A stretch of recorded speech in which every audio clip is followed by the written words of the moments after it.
noches. Las divisiones dentro del López Obradorismo son públicas y notorias. Y no podía ser diferente. Primero, porque las diferencias siempre han existido en la historia de la política. Y segundo, porque López Obrador llegó al poder amalgamando una coalición amplia de todo tipo de cuadros y grupos políticos. Pero si algo hemos visto durante este sexenio son divisiones dentro del gabinete y de Morena. Al día de hoy ni siquiera pueden ponerse de acuerdo para elegir al presidente de ese partido. El único cemento de esta coalición es López Obrador. Para debatir este tema, saludo vía remota, sana distancia a los integrantes de la mesa de los camaradas. Paula Sofía Vázquez. Paula, muy buenas noches. Leo, buenas noches, camaradas. Carlos Bravo Regidor, buenas noches, Carlos. ¿Cómo te va, Leo? Buenas noches, compañeros. Y Gibran Ramírez. Gibran, muy buenas noches. Buenas noches a ti, a los contertulios y al público, Leo. Muy bien, creo que te toca comenzar a ti, Paula Sofía Vázquez. Pues sí, es un hecho las divisiones. Hay que decir el contexto de por qué estamos debatiendo estas divisiones. Es por la revelación de un audio del secretario de Medio Ambiente, Víctor Manuel Toledo, donde hace patentes estas divisiones. Sí, bueno, a mí primero me gustaría irme un poco a lo que tú mencionaste al principio. Creo que uno de los grandes aciertos de la campaña de Andrés Manuel fue haber nombrado a su gabinete desde la campaña. Fue un gabinete que combinaba no solo a sus históricos, sino también incluía perfiles que eran atractivos, que yo no tengo pruebas, pero tampoco dudas, influyeron en la intención del voto.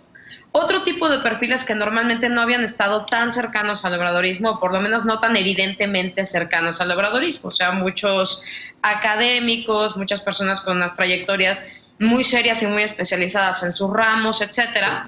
Creo que fue uno de los elementos que más confianza le dio a una parte del electorado que normalmente no hubiera votado por él. Por lo mismo, pues también es un gabinete que está hecho pues de chile, de mole y de manteca, y representaba muy bien un poco los intereses que estaban entrando en la coalición electoral. Ahora, pues lo que se están dando cuenta, o lo que todos nos estamos dando cuenta, es que pues coalición electoral no es lo mismo que coalición de gobierno, ¿no? Entonces, ahorita lo que se está evidenciando, y no ahorita, o sea, creo que cualquier persona que siga un poco la trayectoria de este gobierno se da cuenta que siempre hay dos bandos que yo defino no solo entre los históricos y los no históricos. O sea, los históricos son como las personas que han ido acompañando a Andrés Manuel desde siempre, y pues estas personas que se han ido aglutinando alrededor del movimiento y que tienen un cargo público, y también un montón de divisiones ideológicas, ¿no? Que son las más profundas y que son las que más chocan a la hora de tomar decisiones de gobierno, ¿no? Que son, si vamos a tomar decisiones neoliberales o no vamos a tomar decisiones neoliberales. O sea, el último, el de Toledo Villalobos, ¿no? O sea, si vamos a permitir el glifosfato, no vamos a permitir el glifosfato porque lo hizo Monsanto. Y ese tipo de decisiones, pues muchas veces impactan de forma positiva y negativa en las decisiones que toma. Ahí sí, yo creo que lo dijo muy bien el propio presidente. Ellos pueden pensar lo que quieran y al final el que decide soy yo.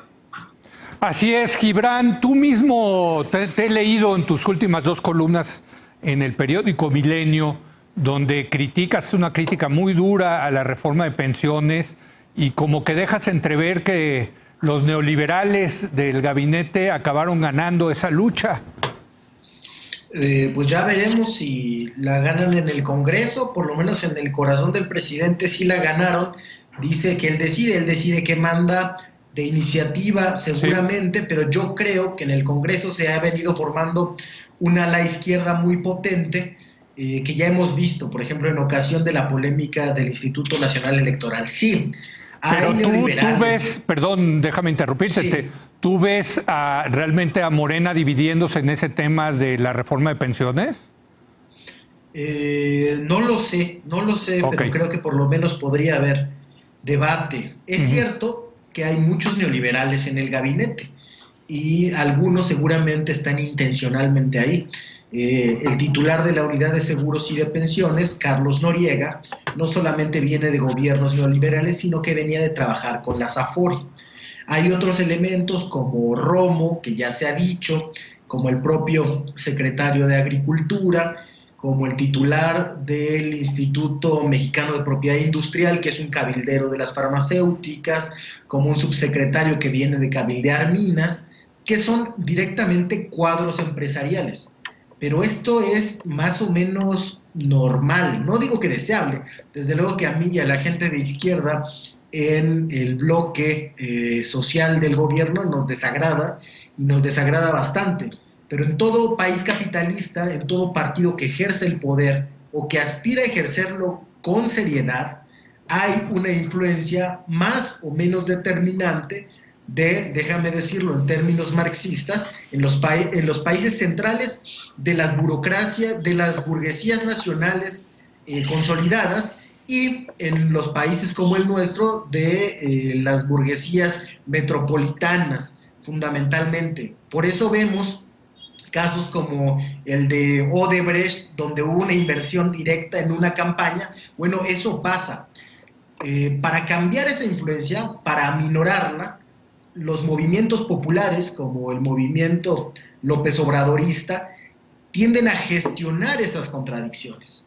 Tú mencionabas en tu artículo, creo que fue el de hoy, que López Portillo intentó hacer más o menos eso, y lo cuentan Rolando Cordera y Carlos Tello en la disputa por la nación. Sí. Tenía por un lado a nacionalistas y por otro lado a las cabezas de playa del neoliberalismo en México. El presidente López Obrador ha incorporado a sí mismo a posturas contradictorias, asumiendo que él irá tomando las decisiones y respetando algunos de los consensos que sellan a esta coalición heterogénea. Yo diría que son dos. Uno, combatir a la corrupción a fondo, y otro, separar al poder político del poder económico. Me parece que entre estos dos objetivos ha ido perdiendo fuerza el de separar al poder político del poder económico.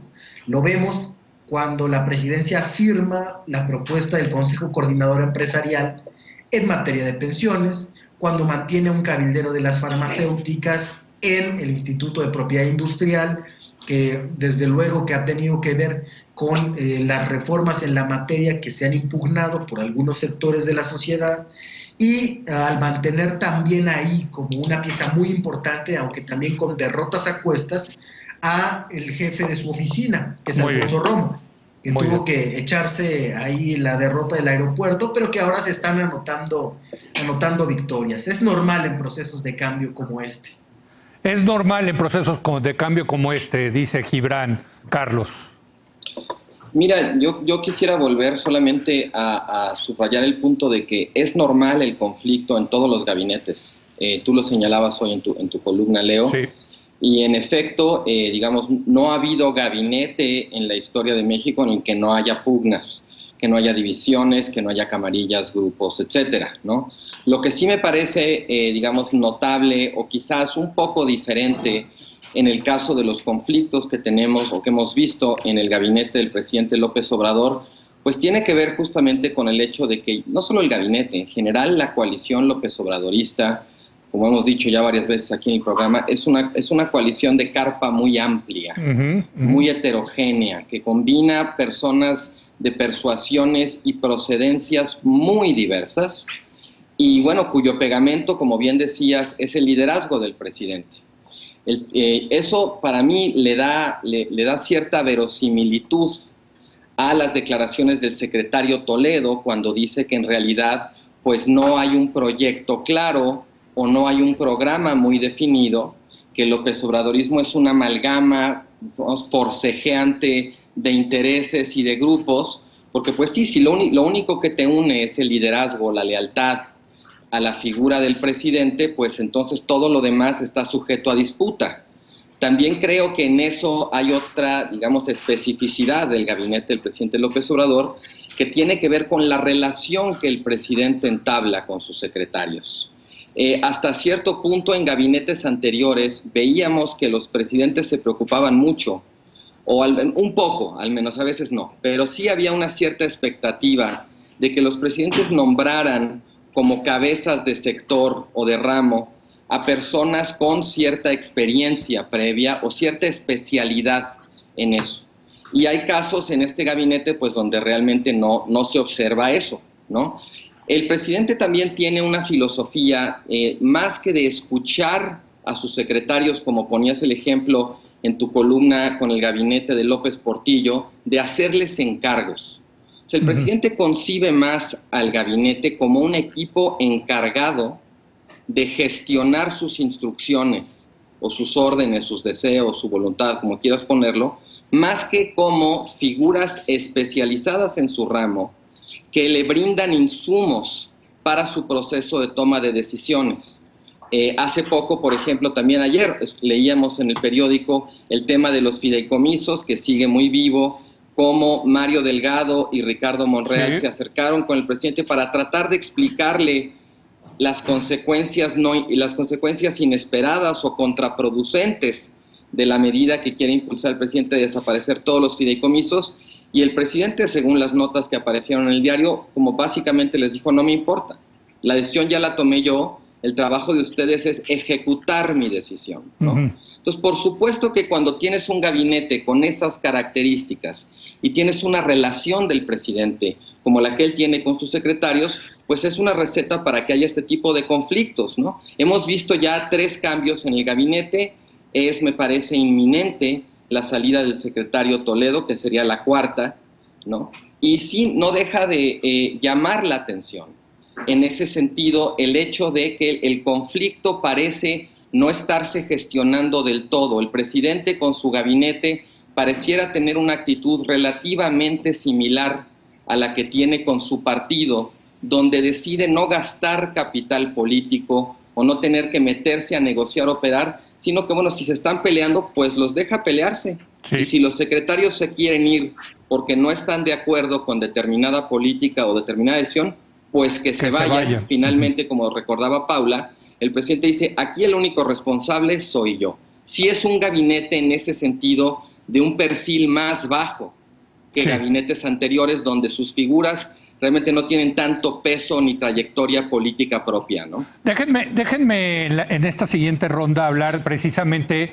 del tema del proyecto de la llamada Cuarta Transformación. Paula, si efectivamente se tiene una coalición gobernante que es tutti frutti, de todos los sabores, de todas las frutas, pues sí se acaba diluyendo el sabor original de la 4T, déjame ponerlo en esos términos. Y lo dijo precisamente el secretario Toledo, que no hay proyecto de la 4T. Es que ahí yo creo que desde el Plan Nacional de Gobierno debimos habernos dado cuenta de por dónde va la cosa, que es que la 4T en esta etapa de gobierno que podemos decir será el sexenio de López Obrador, yo creo que sí está pensada como un asunto de mucho más largo aliento, pero por lo menos en esta primera sección de la 4T, si vemos el Plan Nacional de Gobierno, podemos decir que la 4T está subsumida en los proyectos prioritarios. Y entonces podemos decir, pues sí, no hay ninguna ideología, no hay ninguna estructura que encabece más que no robar, no mentir, no traicionar al pueblo, pero en realidad todos los esfuerzos de todo el gabinete y del gabinete ampliado, etcétera, están concentrados en los proyectos prioritarios. Creo que uno de los grandes temas que estamos viendo ahorita con la gestión de la pandemia es ese, que todo el legado y todo el bagaje ideológico y todo el proyecto está concentrado en hacer cosas muy específicas. A ver, tú como morenista, Gibran, ¿qué te parece esta crítica del secretario Toledo de que no hay proyecto de la 4T? Bueno, es una crítica que hizo en privado. Bueno, pero se hizo pública, ¿no? Se hizo pública.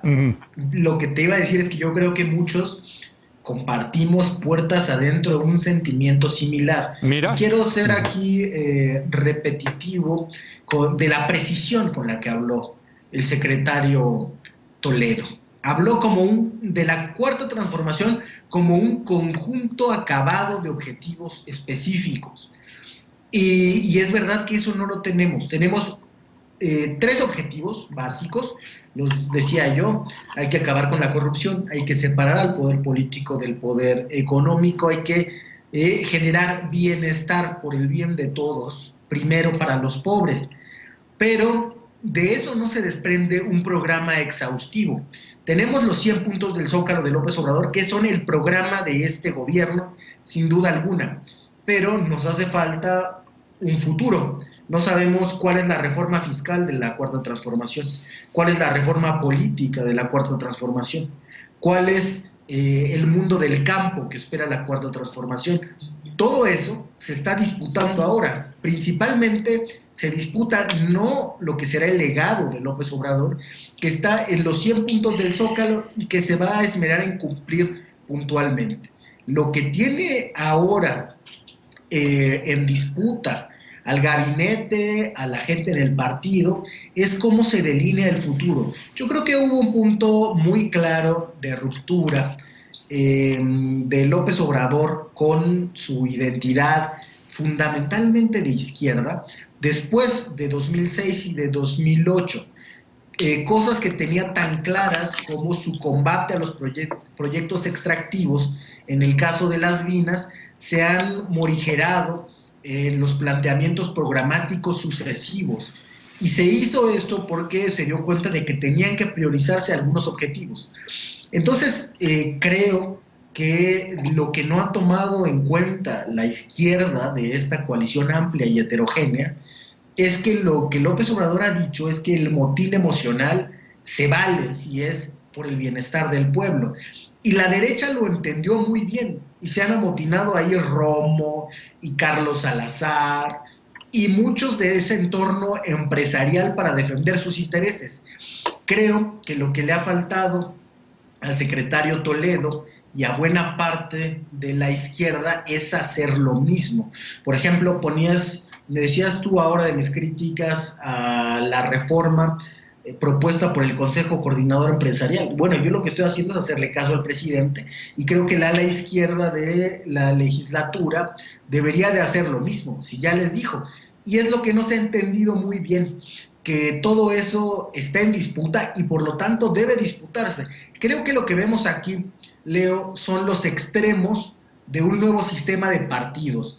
Mientras la derecha desaparece en demandas claras, en objetivos concretos, no tiene un programa ni una doctrina, las contradicciones al interior de la coalición ahora gobernante pueden derivar, sí, en posiciones claras que den viabilidad a la gestión de las contradicciones en el seno propio de la sociedad mexicana para un futuro no tan lejano. Creo que esa es una virtud de esta coalición.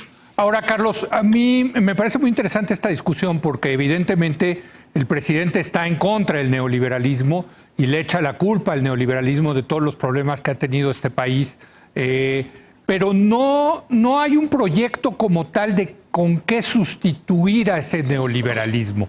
Que el neoliberalismo sí es un proyecto ideológico con consistencia y con políticas públicas muy claras. Mira, yo lo que creo es que aquí sería útil introducir una distinción entre tener un propósito y tener un proyecto. Okay. Yo creo que el López Obradorismo tiene propósitos. Gibran los acaba de enumerar en su sentido más general, de separar el poder político del económico y 2, acabar con la corrupción. Esos no son proyectos, son propósitos.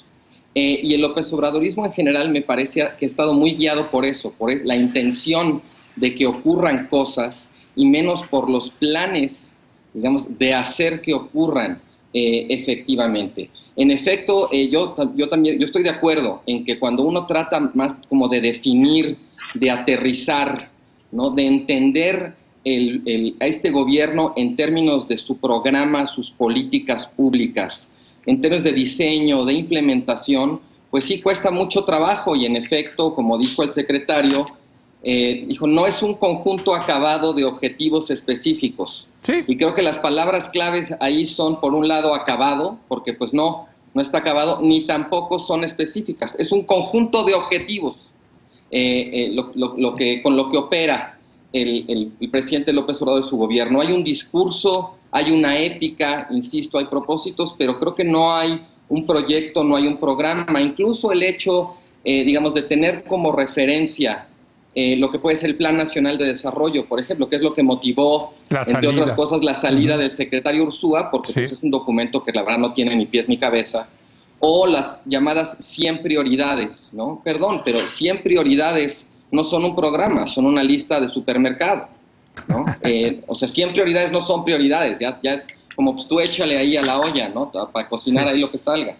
Entonces sí me parece, digamos, relativamente esperable el hecho de que ante ese desfondamiento, ante ese vacío programático, pues los conflictos en el gabinete se vuelvan más intensos. A final de cuentas también tener un proyecto, un programa más definido, pues también de alguna manera te disciplina a tu gabinete, te marca un rumbo, ¿no? Por aquí vamos, aquí está muy claro de qué se trata, estas son las políticas que tenemos que implementar, ¿no? Incluso en las políticas que parecen ser insignia de este gobierno hay mucho desorden, hay mucha imprecisión, ¿no? Si hablamos, por ejemplo, de los programas sociales, hay una enorme falta de justificación de ciertas decisiones en términos de costo-beneficio, ¿no? Y de pronto pareciera que lo que las justifica es más una convicción, correcta o incorrecta, podemos tener esa discusión, pero que es más la convicción que realmente una proyección orientada a producir resultados. Muy bien. ¿No? Oigan, me quedan muy pocos minutos, quiero una última ronda y déjenme lanzarles la siguiente provocación de que más allá de todo lo que hemos venido platicando en esta mesa, pues está la cosa también que escribía yo más sanguínea, más humana, que es la lucha por el poder. Que también lo que estamos viendo aquí es ya los intereses personales, las ambiciones personales moviéndose rumbo a la elección del 2021 y del 2024. ¿Qué opinas, Paula? Yo completamente, hasta lo había notado ahorita, creo que ahorita lo que vamos a ver, Carlos mencionaba muy bien la disciplina, ¿no? Son un gabinete leal, pero no es un gabinete disciplinado. Y son también un gabinete indisciplinado porque nadie le está exigiendo disciplina, le está pidiendo que hagan lo que quieran, siempre y cuando cumplan con su encargo. En ese caso creo que lo que vamos a ver ya, yo siento que vamos a ver ya de cara a la cercanía del 2021, ya también son pues muchos descaros, ¿no? O sea, vamos a ver a muchos de los políticos que están adentro sopesar si realmente les conviene o no les conviene mantenerse donde están o pues les conviene irse moviendo hacia otros lados. No creo que esto afecte mucho, la verdad, el ejercicio de gobierno. Creo que una de las cosas que ha tenido este gabinete es que es un gabinete muy poco disciplinado, pero que también no es muy escuchado y que por lo mismo podrían venir otros y funcionaría exactamente igual. Pero sí creo que se va a empezar a ver una alineación de intereses, a unos aglutinándose y acercándose un poco más al obradorismo y otros por el contrario, ya yéndose cada uno por su lado. A ver, Gibran, ¿la grilla más terrenal tiene algo que ver en esto? Yo creo que en estos casos que hemos discutido tiene poco que ver en realidad. Sí hay un elemento entre la ideología de izquierda y los intereses creados. Y muchas veces la izquierda más ideológica tiende, primero que nada, a renunciar, porque muchas veces no están interesados en disputar con esa virulencia. Me parece más bien interesante que gente con esta trayectoria, como la del doctor Toledo, esté todavía dando la lucha ahí. En otro ámbito, en otro campo, creo que tienes mucha razón. La razón por la cual no se resuelve Morena es estrictamente esa. Muchos van con bandera de pureza y otros tantos son más claros en sus ambiciones, mucho más terrenales, pero lo que se están disputando son las candidaturas, es la permanencia de los diputados y hay muchos a quienes el desorden les conviene. Por la parte del partido sí se explica así, por la parte del gobierno creo que son cosas distintas. Muy bien, un último comentario entonces, Carlos, sobre este asunto más terrenal de la lucha por el poder. Pues mira, Leo, a mí, digamos, creo que hay un argumento como clásico politológico que hacer en ese sentido, que es que conforme avanza el sexenio, naturalmente el horizonte de futuro que puede ofrecer el presidente pues se va haciendo más corto y todas las personas que tienen intereses o ambiciones pues empiezan a pensar cómo es ese futuro, cómo puede ser ese futuro cuando el presidente ya no sea presidente, ¿no? Me parece muy natural también, y es algo que hemos visto también en otros sexenios, que conforme avanza el periodo, el poder del presidente se va viendo disminuido, ¿no? Porque ya digamos que el horizonte lo trasciende, ¿no? Y el papel que empiezan a desempeñar los tapados o los aspirantes o los precandidatos, pues empieza desde luego a volverse más importante, ¿no? Yo lo que pienso es que sí, digamos, hay un problema en términos de la gestión del conflicto, no solamente dentro del gabinete, sino dentro de la coalición López Obradorista más amplia. Y si ese problema de gestión no se resuelve, pues es posible que nos encaminemos a una sucesión presidencial bastante abrupta, digamos, y bastante llena de turbulencias que no auguran nada bueno. Pues bueno, Tovarich, queridos colegas, compañeros, camaradas, nos vamos, nos despedimos con su canción. Gracias, Gibran, gracias, Paula, gracias, Carlos. Gracias a ustedes, buenas noches. Gracias a los camaradas. Vamos a hacer una breve pausa, viene el abogado Agustín Acosta para hablar del caso de Emilio Lozoya.